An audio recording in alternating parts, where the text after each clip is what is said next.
Assalamualaikum warahmatullahi wabarakatuh. Selamat sore. Baik, teman-teman, hari ini kita lanjut perkuliahan dasar logika, di mana materi kita kemarin itu sudah masuk ke dalam pembahasan logika dan bahasa. Nah, ini tadi ada beberapa pertanyaan yang harus kita selesaikan juga nih jawabannya. Tadi kita bicara masalah ilmu pengetahuan umum dulu ya. Berapa kecamatan yang ada di Kabupaten Pasaman? Ini orang Pasaman nih saya tanya nih. Atau orang di luar Pasaman dia tahu nggak? Berapa kecamatan?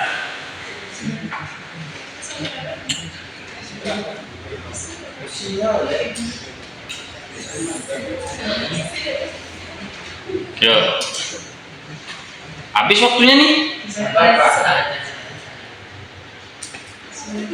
Saya disuruh sabar lagi. Sabar Pak ada. Sinyal kurang bagus Pak. Aduh, berarti kan nggak tahu itu.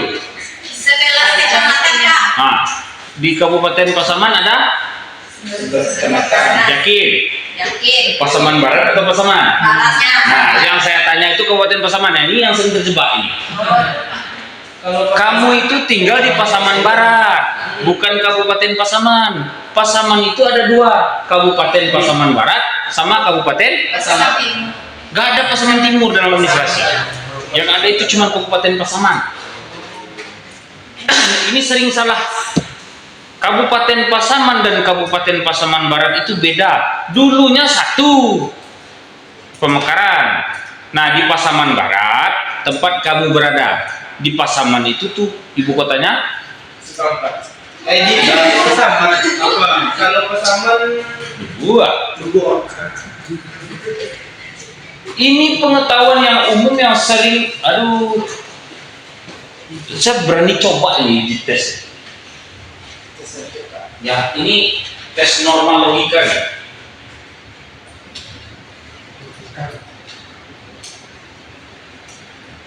Oke. Yang mimpin kabupaten namanya apa? Bupati. Di bawah bupati apa? Camat.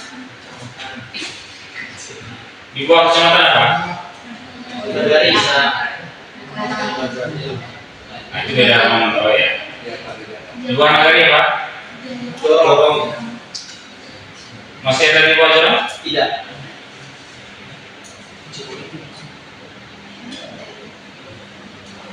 Kota. Siapa yang mimpin kota dia? Wali kota. Tahu nggak? Diam satu yang tahu. Ada berapa kabupaten kota yang di Sumatera Barat? Kabupaten kota Pak.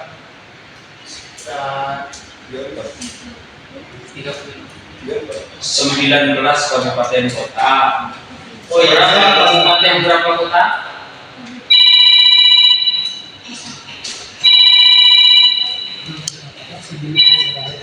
Tuh. Belum, masih kuliah.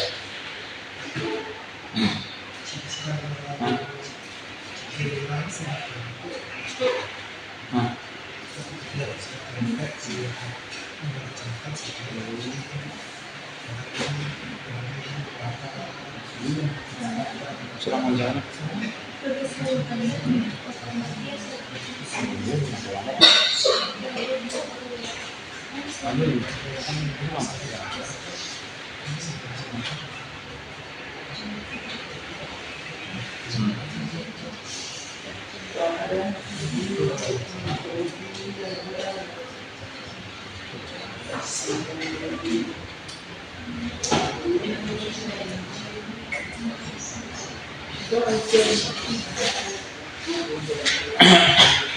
Ada yang tahu nggak kota Madia ini? Berapa kota Madia, berapa kabupaten yang ada di Sumatera Barat? 19. Yang kota 19 kabupaten kota, 7 kota Madia, berapa? 12 kabupaten. Nah, tahu nggak? Baru tahu Pak. Ini kan sederhana sebenarnya ilmunya. Tapi nggak pernah mau tahu lah. Kamu kan ilmu pemerintahan. Kalau nggak di challenge orang di mana? Kacau Pak. Kacau lah. Nah sekarang ini saya tanya, wali kota yang memimpin kota Madia itu disebut dengan wali kota. Mana tinggi ini dari ini? Sama Pak. Bingungnya lagi. Sama. Nah, sederhana kan? Sama enggak?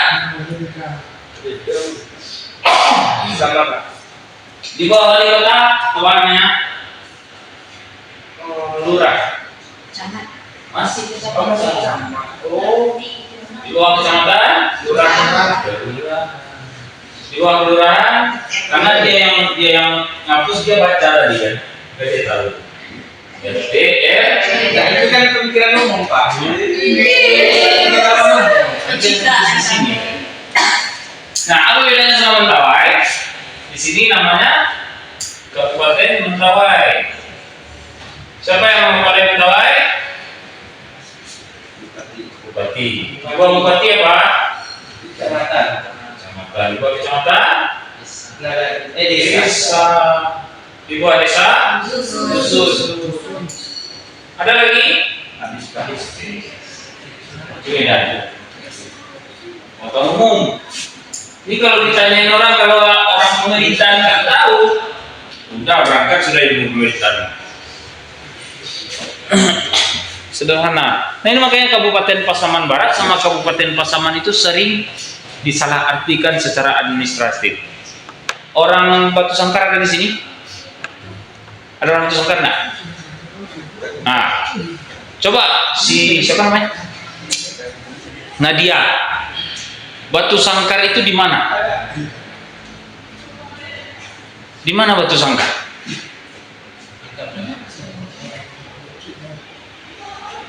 Kabupaten dia nggak tahu Batu Sangkar.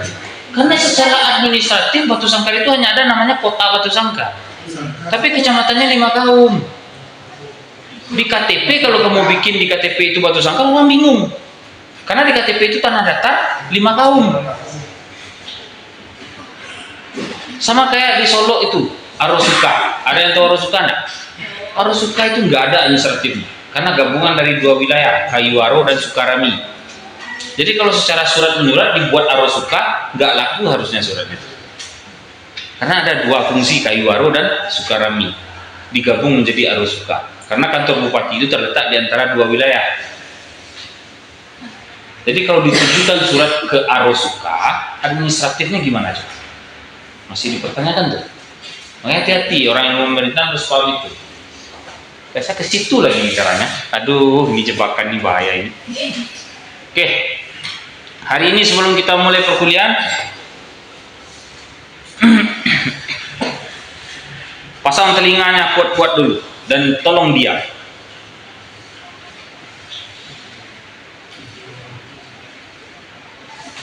Video yang Nah, saya baru bilang diam, kamu kan ngomong.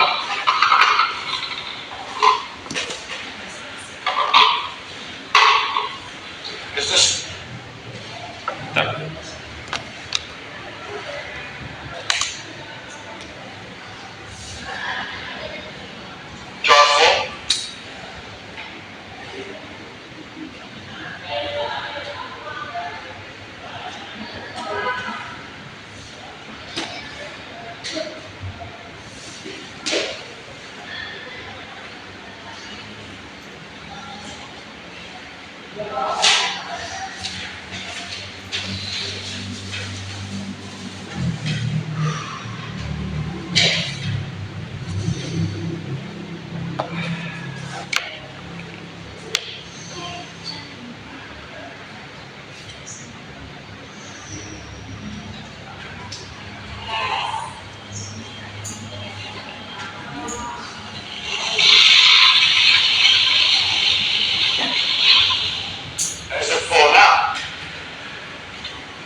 This jar represents your life.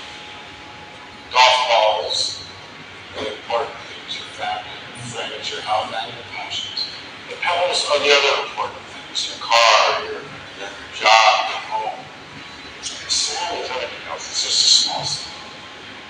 Now, if you put the sand in the jar first, you won't have room for the pebbles or the golf balls. Same is true in life. You spend all your energy and your time on this small stuff. You won't have time for all the really important things that matter to you. Pay attention to the things that are critical to your happiness. Take care of the golf balls first. Really important things. Set your priorities. Because everything else is just...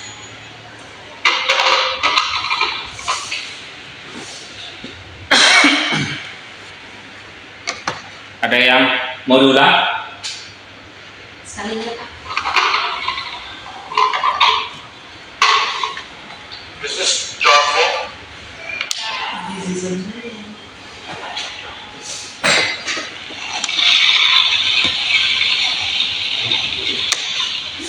Is it full now?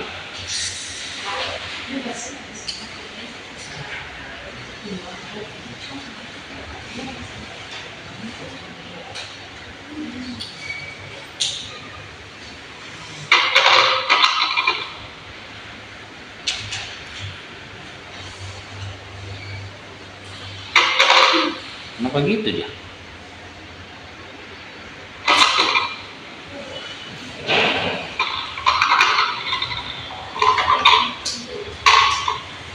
Is this jar full? Aduh.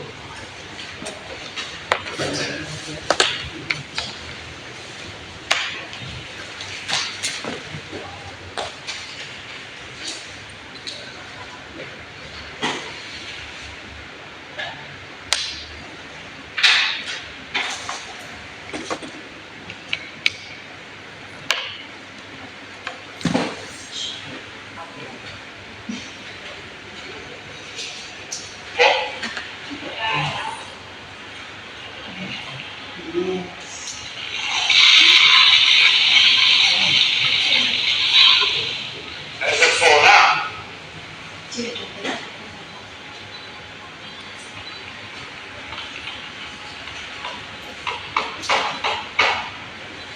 And how about now? Is the jar full now? Now I want you to recognize this jar represents your life. Golf balls, important things, your family, your friends, your health, and your passions. The pebbles are the other important things. Your car, your job, your home. The sand is everything else. It's just a small step. Now if you put the sand in your jar first, you won't have room for the pebbles or the golf balls. Same is true in life. You spend all your energy and your time on this small stuff. You won't have time for all the really important things that matter to you. Pay attention to the things that are critical to your happiness. Take care of the golf balls first. Really important things. Set your priorities. Because everything else is just...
disunyikan.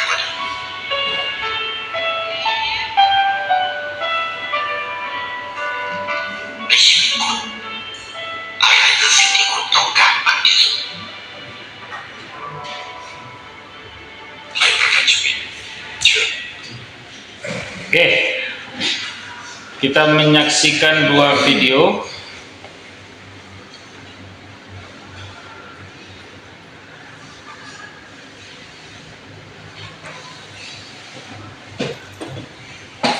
Apa yang bisa kamu ambil? Dana. Video yang mana? Dua-duanya.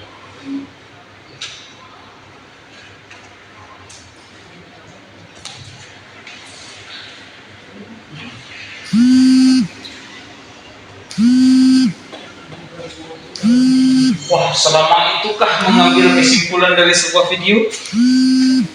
Mainkan dulu nih. Kan mengungkapkannya dengan bahasa ya. Nah, saya akan ngasih video itu sesuai dengan materi itu, nggak mungkin tidak ada sesuatu. Coba ada nah, sini ukur lagi kamu nih. Kamu ambil dari video. Anjing yang lagi makan ayam pak. Mending jawab kan? Bicara tabu boba. Pak, apa? Bicara tabu boba. Apapun hal kecil yang kita lakukan itu akan berdampak baik kepada kehidupan orang lain. Oke, terus jelas. Kesimpulan dari kedua video itu yang pertama itu lakukan hal yang paling penting dulu. Habis itu konsisten dengan hal tersebut. Itu kan prioritasmu. Ya. Bila Kalau video yang pertama itu kita harus mengabaikan prioritas dan tujuan, dimana yang paling besar dulu, lalu kemudian yang paling kecil. Yang kedua itu hal-hal kecil berdampak baik bagi kehidupan sekitar. Yes. Baik teman-teman, kita dalam kehidupan sehari-hari itu banyak pelajaran yang bisa kita ambil. Tapi karena kadang hati kita tertutup terhadap sesuatu, yang dimana yang menutupinya itu justru kebencian atau dasar pikiran yang tidak benar, membuat apa yang menjadi kesimpulan dalam pikiran kita itu tidak benar juga. Dalam menjalani sebuah kehidupan, kita tentukan dulu prioritasnya. Kamu ingin seperti apa? Pak, saya nanti akan menjadi seorang birokrat yang handal. Maka ketika kamu ingin menjadi seorang birokrat yang handal, tempuh jalurnya. Kamu mau jadi birokrat, tapi kamu standby di terminal. Birokrat nggak? Agen terminal. Tempuh jalurnya. Pak, ketika saya belajar jadi birokrat, tapi saya dihajar oleh begitu banyak orang melalui ucapan, perbuatan, hinaan, cacian. Biarkan pasir itu berjalan. Karena pasir tersebut hanya menjadi fungsi Mama Dek Rabuang tadi, agar dia menjadi penuh. Maka fokus kepada hal yang menjadi tujuan. Tapi dalam kehidupan kita sekarang ini apa yang sering kita lakukan? Kita sering dengarkan atau sering sekali menanggapi persoalan yang seharusnya tidak perlu kita tanggapi. Hinaan, cacian, makian itu kan normal ya dalam kehidupan. Toh tidak ada satupun kita bisa memenuhi kebutuhan orang atau pikiran orang. Ada nggak di antara kita ini yang bisa memenuhi semua keinginan orang? Kamu pintar, orang lain juga ada yang marah tuh. Pantas saja pintar, orang punya kaya. Ya wajar lah, dia pintar, sekolahnya cukup, uangnya cukup. Nah kamu pintar, kamu miskin, ada juga yang ngomong, ya tidak lah dia pintar, tekanan hidup. Benar? Karena memang kondisinya itu akan selalu ada.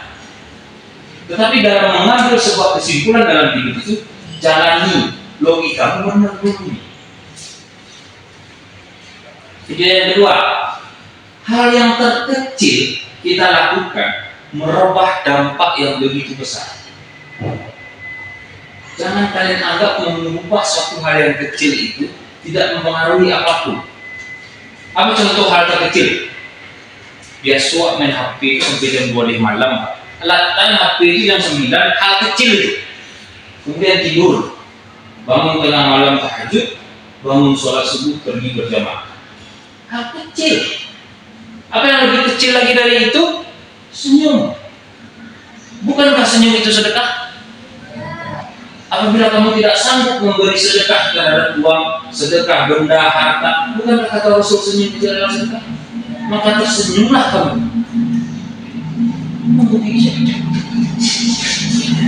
Kurang sedekah. Senyum dah. Itulah sedekah. Nah, ketika kita senyum kepada semua orang, maka sedekah terpenuhi. Tapi jatuhlah semua. Tanpa plastik dan entah dan apa senyum jadi plastik apa lah. Ini tanpa mau isi. Ya kan? Paham sampai di situ? Sekecil apapun itu, perubahannya ke arah yang lebih baik maka lakukan. Dan prioritaskanlah keinginanmu kepada tujuan dan targetmu. Makanya satu hari agak ini kau sambil ngadang, baru jadi siap. Bapak baru bapak harus tahu untung, Pak. Kalau tidak untung tidak jual. Tidak gimana untung si Pak? Dia tahu untung. Dia kalau tidak tahu untung, payah harus kenalan untung. Dia tahu untung. Jadi itu teman-teman. Kemudian kita masuk ke materi. Logika yang menurut asal katanya adalah berpikir, sedangkan berpikir ada dan terletak dalam diri kita sendiri, dan untuk mengeluarkan pikiran itulah kita membutuhkan bahasa. Saya akan tontonkan video dan agak bisa dia ungkapkan dengan bahasa. Itu yang sering terjadi.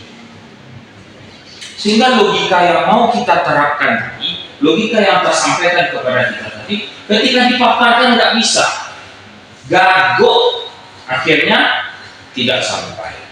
Ketika ujian skripsi, hancur nyampe penguji. Kuabedon pengaruh karyawan, pengaruh senyuman karyawan terhadap kualitas pembeli, tingkat pembeli di minimarket. Budiman Pak. Kuabedon, ya ternyata senyum karyawan itu berpengaruh terhadap kunjungan orang ke Budiman Pak. Nah, sudah lihat. Jadi Pak, mau orang senyum ke orang sudah lihat. Nyampai sudah lihat. Logikanya nggak nyampe, dia mau menyampaikan sebenarnya seperti ini. Masalahnya ini Pak, itu ini Pak, pelaksananya gini Pak. Itu kan terstruktur tuh, diungkapkan dengan bahasa kamu presentasikan. Tapi gamblang bahwa orangnya abstrak Pak, absurd Pak. Memang kamu pikir abstrak dan absurd itu menyelamatkan dunia? Di dalam dunia ini nggak ada yang namanya keberuntungan. Keahlian bertemu kesempatan, itulah dia beruntung. Tidak ada keberuntungan sih. Kamu punya keahlian, kamu punya kesempatan, itu yang disebut keberuntungan tadi. Kalau kamu nggak ada keahlian dan tidak ada kesempatan, tidak akan pernah datang itu yang namanya keberuntungan. Kamu nunggu di rumah, menunggu sih di rumah, dan tidak akan pernah datang. Karena keahlian dan kesempatan itulah yang disebut keberuntungan. Coba bentar saya. Yang namanya keberuntungan. Pak, awak pergi ke pasaman tampak di jalan dapat dompet. Di mana dompet? Di jalan. Beruntung mana asal Pak? Ayolah. Kalau kamu nggak punya keahlian bawa motor dan kamu nggak ada kesempatan pulang, itu dompet dapat nggak? Mana yang namanya keberuntungan? Pak, menuju dapat nilai A Pak. Kemana? Menuju aku mahal.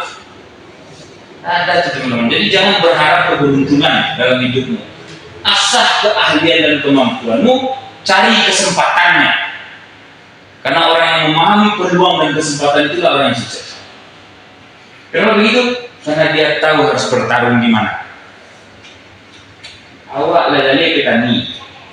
Pertarungan awak di menau di tanah di bangku. Sasak lo nak pai ka lawi. Ini kemungkinan dia ini bangku dia tu. Itu selesai ini gue. Tidak paham kesempatan, tidak punya keahlian.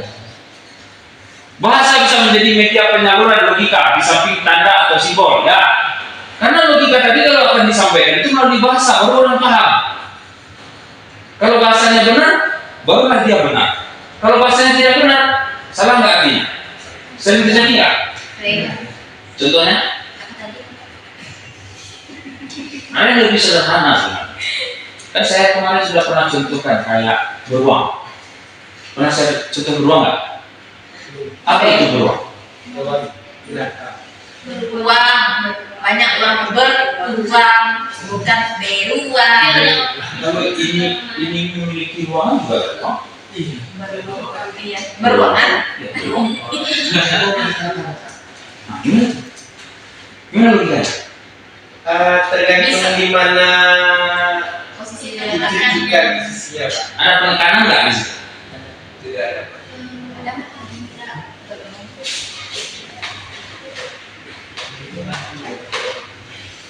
Ya.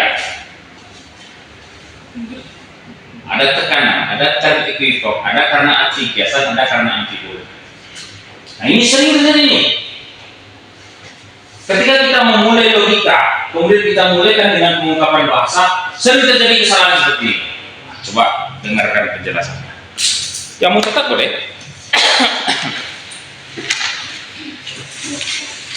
Kesesatan karena action atau tekanan.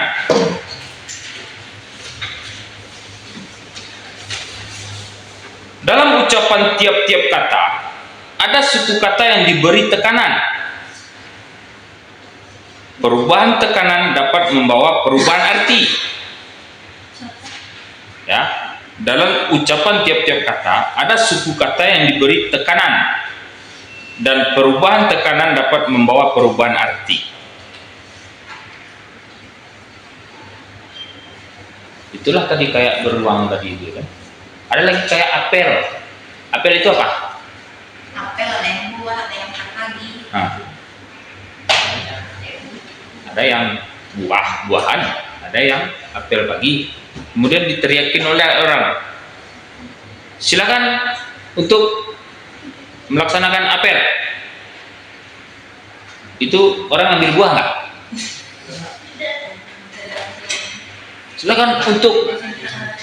Silakan untuk apel misalnya, nggak perlu pakai kata melaksanakan. Silakan untuk apel. Itu kita ngambil buah nggak? Tidak. Ada juga yang ngambil buah gitu. Silakan melaksanakan apel.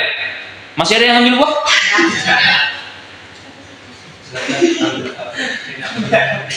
Makan apel. Ada tekanan. Ya. Kemudian kesesatan karena term equivok. Ini sering terjadi nih. Term equivok ini adalah yang mempunyai lebih dari satu penalaran. Ya. Lebih dari satu penalaran. Jadi maknanya itu lebih dari satu. Contoh nih.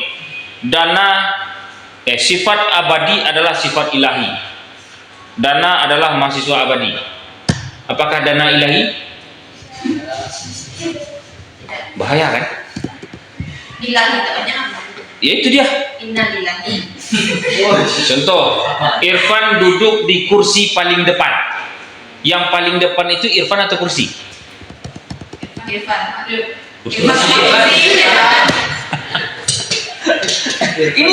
Ini kesesatan yang ketika awak sedang ujian skripsi itulah nyampai ke uji itu. Coba jalan Satpol PP judulnya tugas dan fungsi Satpol PP dalam penataan ruangan Kota Padang. Isinya gusur pedagang kaki limo. Itu sih judulnya. Jadi Satpol PP kok tugas menggusur pedagang kaki limo. Saya kira gue. Iyo Pak kuncinya. Judulnya. Apakah Satpol? Ini kesesatan ini. Sebenarnya maksudnya dia itu jelas. Satpol PP ini punya tugasnya pengamanan, penertiban, dulu tugasnya. Cuman yang lebih dia fokuskan itu tentang penggusuran pedagang kaki lima. Ada divisi khusus tentang itu, penertiban itu. Tapi dek logika tadi tidak sampai. Alah kama apa ini nyampe lah di penguji. Agak-agak jadi akhirnya tidak lulus Logika tuh bahaya kalau ujian kok. Kemudian kesesatan karena arti kiasan. Ya. Disebut metafora. Kalau dalam penalaran arti kiasan disamakan dengan arti sebenarnya atau sebaliknya.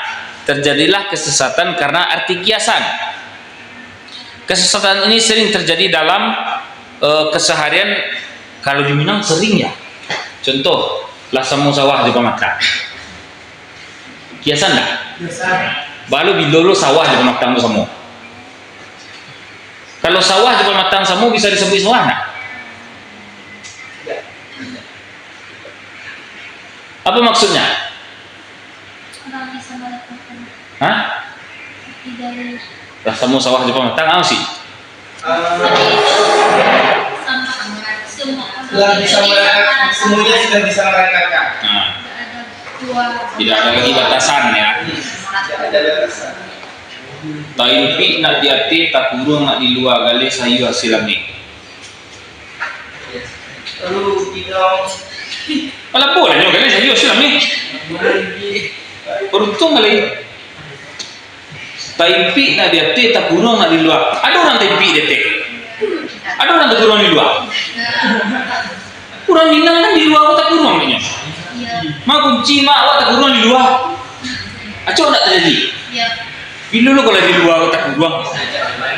tak kunci Tak kunci dah lo di luar. Tak kunci di dalam. Tak ada tak kurung pun di luar. Tapi nak dia tak kurung nak di luar balik sayu hasil lami kurangnya. Apa kasih? Hah? Dia seolah-olah menderita padahal ini orang yang kena. oh playing victim Flying victim mazawai. Tak kurang nak di luar. Makia rarau kadang-kadang lapang dunia aku. Padahal dia tahu dunia aku luas, tapi dia nanya tahu sampai seketika bak kata di bawah buah. Galih sayu hasil lami, ambil labu tu mengadang orang nan makunya harus jaleh di Minang kiasan. Kalau lah salah memaparkan kiasan bahaya. Duduk basamu basampi-sampi, duduk basamu balapang-lapang, duduk surang basampi-sampi. Tak tu kiasannya. Padahal duduk surang apa? Bisampi. Apa maksudnya?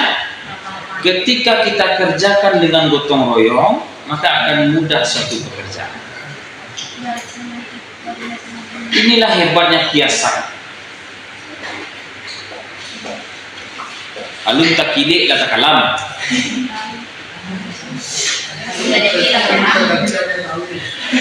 Iya, Malayo ikan nilai dan tentu yang tanya batinoi. Mana Minang lah. Bahaya nak. Nah, itu dia ya. Yang terakhir itu kesesatan karena amfiboli. Ya, kesesatan ini terjadi kalau konstruksi sebuah kalimat mempunyai arti bercabang. Ya. Jadi artinya bercabang. Konstruksi sebuah kalimat yang memiliki arti bercabang banyak sih kalau kalimat yang memiliki arti bercabang. Ayahnya yang laki-laki itu sudah berpulang. Di mana ini? Lah jadi ayah misalnya laki-laki ya kan? Ayahnya yang laki-laki itu sudah berpulang. Kalimatnya seperti itu. Ada ayah puisi. Itu amfibolia. Ibu itu adalah perempuan yang kuat.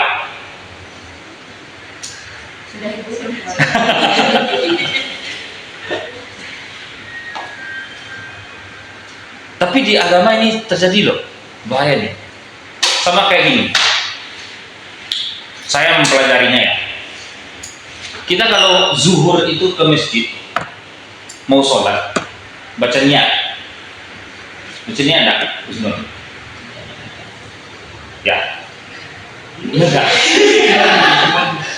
Dana, sholat zuhur ke masjid baca niat enggak? Apa niatnya?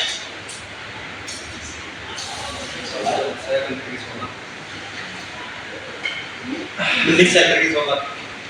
Kamu baca itu. Enggak sholat. Ini bahayanya kan? Apa jadi Pak? Kamu mau sholat zuhur di masjid, kamu baca nggak niat? Tidak.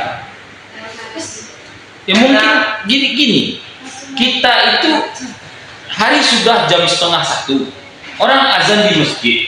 Apakah kita ke masjid itu mau sholat subuh? Atau sholat asar? Atau sholat maghrib? Kita sholat apa? Berarti kamu ke masjid itu sudah jelas mau sholat? Niat nggak tuh? Ini sering terjadi nih.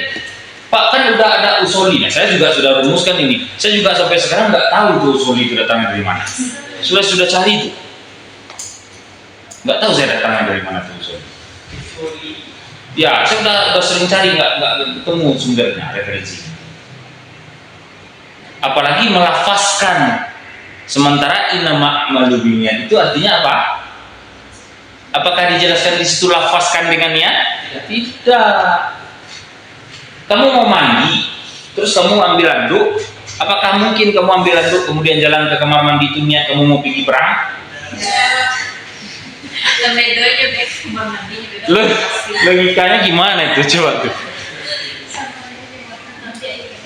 Pak, tapi ada yang absurd Pak yang kayak gitu. Nah ini yang menurut saya kan orang yang begitu itu nggak bisa kita bawa dalam penalaran ya, karena logikanya nggak bisa dibawa.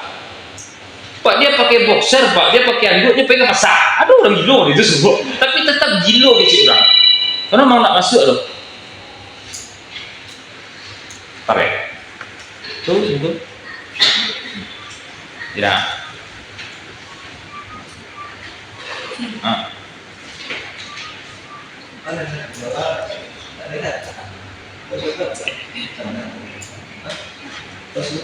Ini gimana?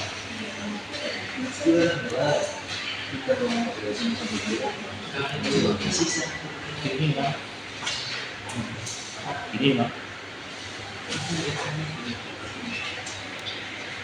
Oh, nantilah berbuat sudah lewat masa. Sudah.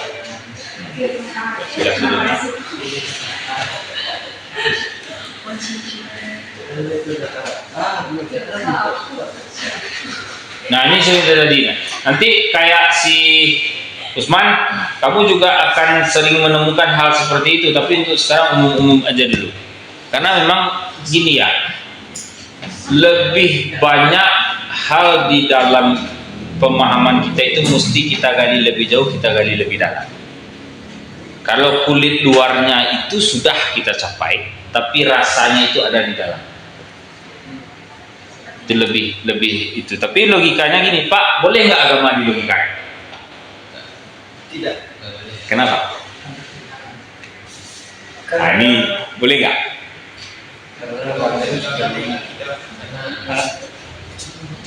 Tapi sering kita bisa buktikan agama ini dengan logika, Pak. Beda lagi tuh. Saya bertanya, boleh nggak agama dilogikakan? Tidak. Kenapa? Bertentangan dengan tidak. Agama di atas wahyu. Agama itu pada tataran wahyu. Kan saya pernah jelaskan. Nah ini bahayanya nih. Ini yang sering terjadi bagi kita. Dia membentuk dogma. Dogma tahu kan?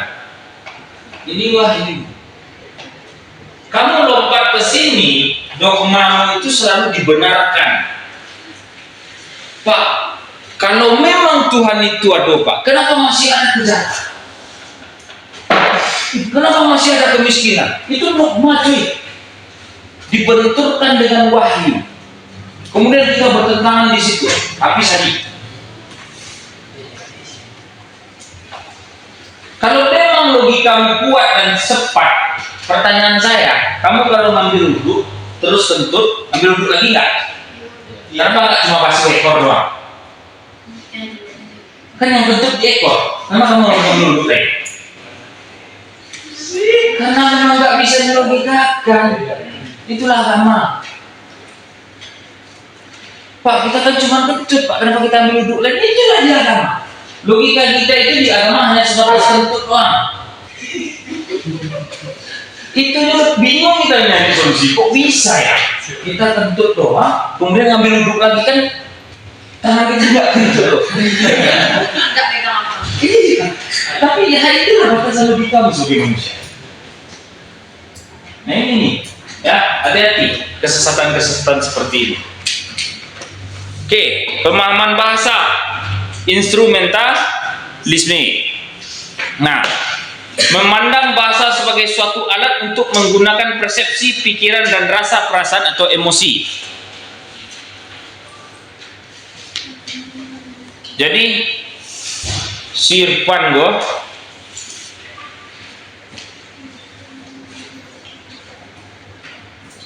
berang ke orang. Ini berang ke si dana. Rampok tuh bahasa.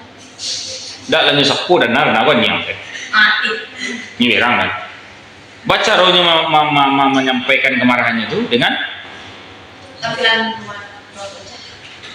kalau tampilan wajah masih ekspresi baru, ekspresi. belum kemarahan. Makanya ada ekspresi kemarahan. Itu tenju dan nari bakal. Itu bukan kemarahan itu. Nah, beda ya. Jadi ini ngeri nih. Dia sederhana, tetapi maknanya berbeda. Ekspresi kemarahan itu menunjukkan mimik atau menunjukkan bentuk dari kemarahan. Kalau pukulan itu tindakan gitu, yang dihasilkan oleh kemarahan. Karena tidak mungkin orang mukul kalau tidak marah. Jadi ada ada input, proses, outputnya. Inputnya itu apa yang menyebabkan dia marah, kemudian prosesnya itu adalah marah, outputnya itu pukulan kan, bisa gitu tuh. Yang pertanyaan saya, dia marah sama si Dana, bagaimana cara dia mengungkapkan kemarahan? Bahasa enggak? Bahasa yang tepatnya. Untuk orang tahu kita marah atau tidak itu di bahasa. Ada juga orang yang menggunakan bahasa tapi nggak ada ekspresi, nggak ada tindakan. Dana, raja kurang ajar. Ini bilang tapi tidak ada ekspresi, tidak ada apa tindakan apa. Cocok lah itu. Santiang. Ekspresi tidak ada berapa. Tahu yang bilang tu. Udah nak. Udah tempat kan. Ekspresinya itu pakai Itu ekspresi saja, belum sampai. Baru ekspresi itu belum sampai. Karena gini, mohon maaf ya. Kamu pernah lihat orang yang sedih padahal dia nggak sedih nggak? Pernah? Atau pernah lihat orang ketawa padahal dia nggak ketawa nggak? Tidak, Pak. Tidak. Pernah. Gini deh yang jebak deh. Kamu mengira dia itu masih kecil padahal udah tua, pernah lihat nggak? Pernah itu, Pak. Ekspresi itu nipunya luar biasa. Kita anggap dia senang, padahal dia lagi sedih. Kita anggap dia sedih, padahal gue biasa aja kok, lu bilang gue sedih gitu. Itu bahaya jebakan ekspresi. Maka harus ada ungkapan kata di situ. Nah, pemahaman bahasa disebut instrumentalisme adalah memandang bahasa sebagai suatu alat untuk menggunakan persepsi, pikiran, dan rasa perasaan atau emosi. Dia berpraduga dana. Kok dana sih di situ? Oh, tadi kali dana mengkiki berarti mah disakun on Jawa itu segala macamnya. Anda senang? Itulah mulai itu. Ada persepsi, pikiran, dan rasa dari perasaan. Nah, perasaan tidak benar, Pak. Ini digunakan. Tapi apakah hanya kemarahan? Nah, itu bahasa emosi itu apakah diuntukkan hanya untuk kemarahan? Itu dia. Selain marah bisa nggak ditempatkan emosi? Bisa. Kurang lagi ada emosi nggak? Tertawa pun ada emosi. Ada yang nggak mengicik emosi bisa emosi. Ini mau beli aja di nomor rapi ya orang. Mengapa emosi dan ya orang tak tahu sih, kalau emosi mungkin kok kalau dari udah kan kecelakaan lah. Kok ada emosi ya Pak.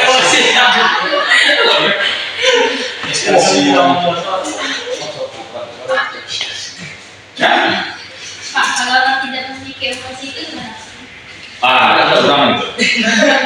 Tanya Pak, ulang-ulangan. Karena memang emosi itu kan sama kayak elemen ya. Elemen utama dalam hidup itu kayak tanah, air, karena kan elemen utama. Manusia itu hanya elemennya. Kalau tidak emosi itu baca lo izinnya orang. Tadi emosi bawa izinnya orang. Tapi nyuado hanya tidak diekspresikan, hanya tidak diluapkan atau diungkapkan, hanya tidak ditunjukkan. Karena emosi itu kan permainan itu ya. Di situ apa? Orang gila ada emosi apa? Emosi gila logika. Ada apa bikin emosi? Itu kalau yang meninggal Prabowo kan emosi. Yang mana? Kalau yang meninggal kayaknya Kita tahu hanya yang ini cuma sekedar dapat tujuan derang. Kenapa kalau rame-rame dapat tujuan semua jurang? Iya. Wah lucu lah. Yang kedua apa? Determinis berpendapat bahwa manusia hanya dapat mempersepsi, berpikir dan merasakan karena adanya bahasa. Nah, itu kebalikan ya anak. Ya, berpikir dan merasakan karena adanya bahasa. Dengan adanya ungkapan dari bahasanya baru bisa dapat mempersepsi, berpikir dan merasakan. Saya senang, kecil sifat. Oh, baru tahu sih karena sifat sedang senang, Pak bilang kecil. Oh, senang kecil. Jadi si dan aku mengicik harus jadi juga. Dan punya koba, yo. Jadi itu caranya buat gue.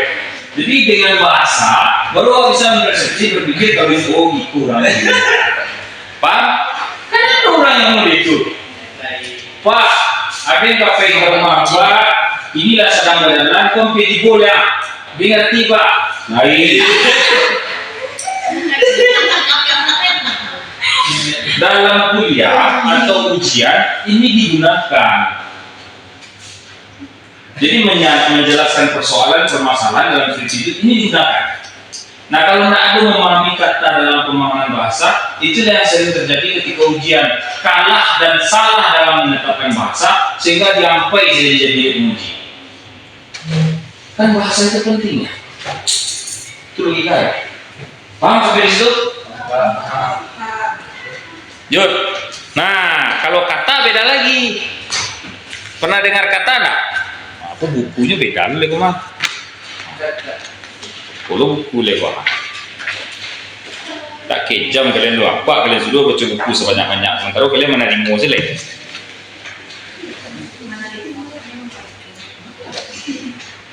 Tak lu ada seorang bertanya, Pak, aku nampak baca Pak Lim dia tu pidato doh. ada cepat. Ada pensil waktu.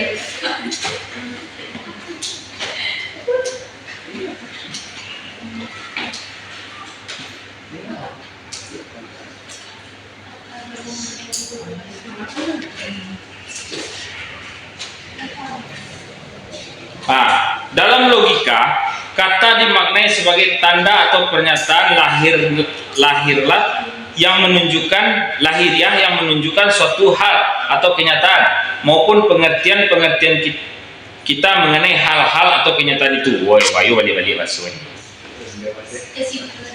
Kata dimaknai sebagai tanda atau pernyataan lahiriah. Tanda atau pernyataan lahiriah yang menunjukkan suatu hal atau kenyataan maupun pengertian kita mengenai hal-hal dari kenyataan itu.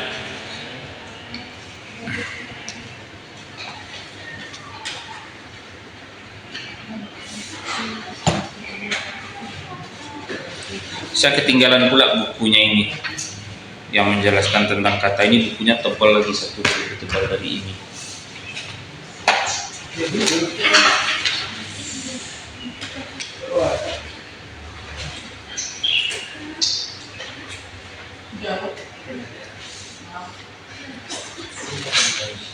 Nanti kita bahas masalah kata ini agak perlu lebih dalam ya. Ketinggalan bukunya. Nah, kita ke fungsi dulu, fungsi bahasa dalam logika. Oke, fungsi informatif, yakni pemakaian bahasa untuk menyampaikan informasi, yaitu dengan merumuskan dan mengiyakan. Oh, ini bahasa lama ini, buku tahun berapa ini? 1989 coy. Udah lahir tuh. Belum lagi Pak. Belum lagi. Ini dosen saya nih, Dera Rumi Haryanti, IKIP Padang 1989. Untuk menyampaikan informasi yaitu dengan merumuskan dan mengiyakan, menolak proposisi atau menyuguhkan argumentasi ilmu merupakan contoh yang jelas dari realisasi fungsi informasi bahasa. Jadi kita menggunakan bahasa itu sebagai media informatif. Tapi sekarang itu ada yang namanya isyarat ya. Tapi tetap ada konteks bahasa juga, Pak. Bahasa isyarat. Dia bahasa tapi menggunakan isyarat. Nah, di mana saya sering lihat ya? Dulu di TVRI loh, Pak. Berita TVRI itu sering ada bahasa tapi juga nggak ngerti. Tapi sekarang masih ada Pak. Tapi ada kemarin itu pas wisuda kemarin itu lagi tren yang kayak gini. Dia wisuda terus saya kemarin itu ada wisuda kemarin. Apa itu maksudnya kan saya lihat itu artinya ayah ibu mencintaimu. Itu bahasa isyarat itu. Ya. Nah, saya bahasa isyarat saya ini aja. Kalau udah ini, kekerasan aja. Tapi tidak, fungsi dari bahasa itu ada fungsi motif. Kemudian ada fungsi apa itu fungsi ekspresif? Yakni bahasa dipandang dan dipergunakan sebagai alat untuk mengungkapkan rasa dan perasaan itu sendiri. Kalau orang senang itu setelah mimiknya keluar sana, caranya mengungkapkan kesenangannya itu dia menggunakan ekspresi. Jadi bahasa yang ekspresif itu dia ada fungsi ekspresi di situ. Dengan bahasa tadi kesenangan itu bisa disampaikan. Dengan bahasa tadi emosi itu bisa disampaikan. Dengan bahasa tadi kesedihan itu bisa disampaikan. Bahkan dengan bahasa tadi sesak dalam pun bisa disampaikan. Sesak dalam itu kan soal. Pak, kita izin POC Pak. Jadi rasa itu bisa diketahui orang. Padahal itu rasa. Bahwa supaya orang mengetahui rasa itu bahasa tadi yang mula. Jadi fungsi ekspresi. Ya, itu dia fungsi bahasa ya. Kemudian fungsi direktif. Apa itu fungsi direktif? Yaitu fungsi bahasa untuk menyebabkan atau menghalangi suatu perilaku. Contoh, perintah atau permintaan. Jadinya fungsinya bahasa untuk menyebabkan atau menghalangi suatu perilaku. Bisa perintah atau bisa permintaan. Saya minta kepada Irfan untuk jangan lagi beralasan kalau tidak bisa kuliah. Alasan kerja itu segala macamnya itu bahasa sebagai direktif. Ada pertanyaan sampai di sini? Nah, kalau tidak ada saya yang nanya.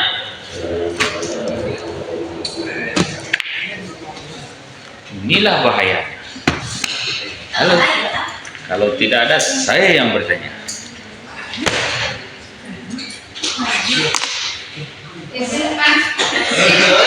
Kemana? Akhirnya kita tahu dia merasakan itu.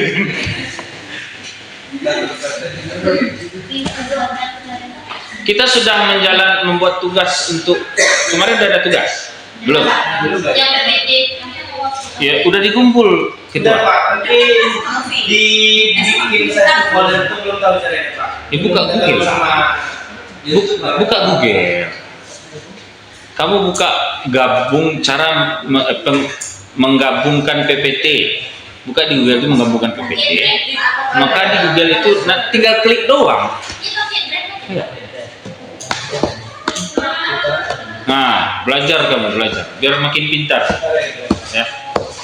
Oke, saya yang nanya nih. Kalau ada yang mau nanya, saya yang nanya. Oh siap, nantangin. Nantangin dia.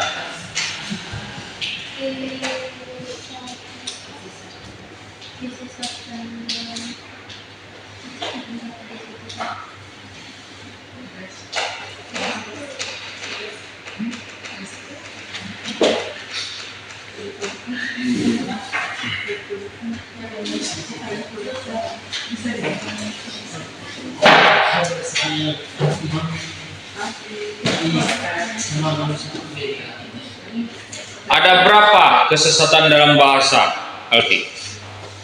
Banyak Pak. Enteng kali dia jawab. Banyak apa? Jadi kalau lebih dari satu itu disebut Banyak.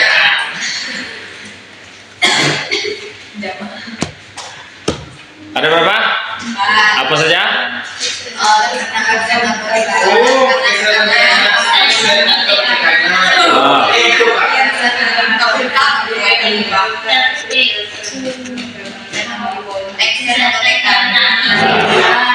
Terakhir karena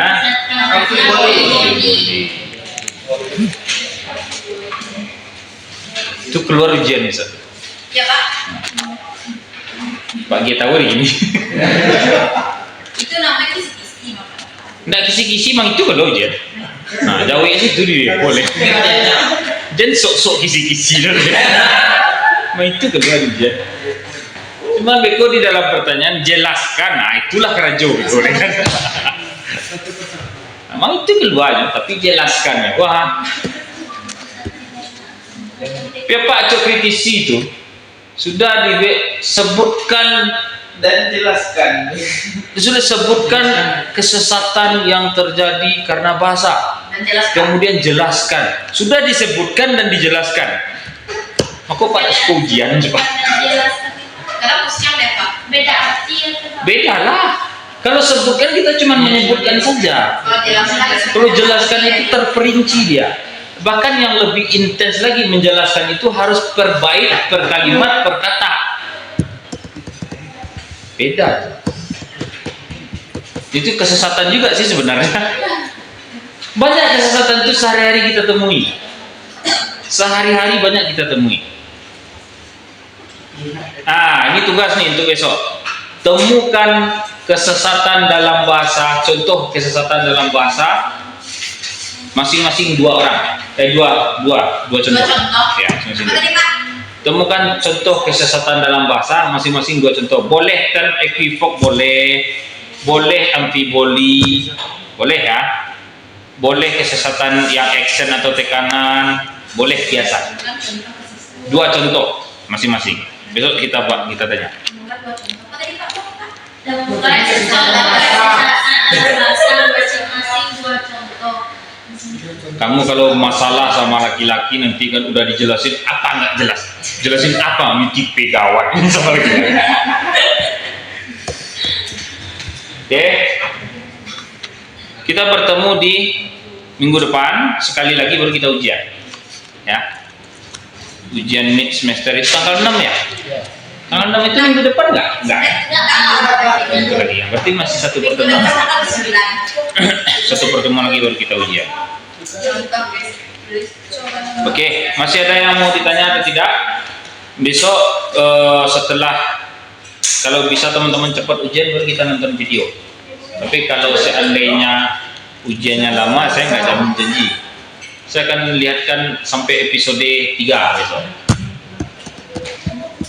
Sampai episode 3 kita lihat, dan saya akan lihat ekspresinya gimana, persepsinya gimana, argumentasinya seperti apa, kemudian penyampaian dan pemaparannya seperti apa. Video apa Pak? Masih ada yang nanya? Ya. Tunggu tanggal main.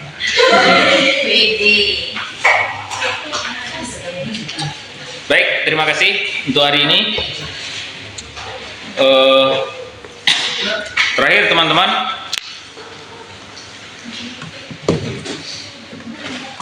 lakukan yang prioritas, ya.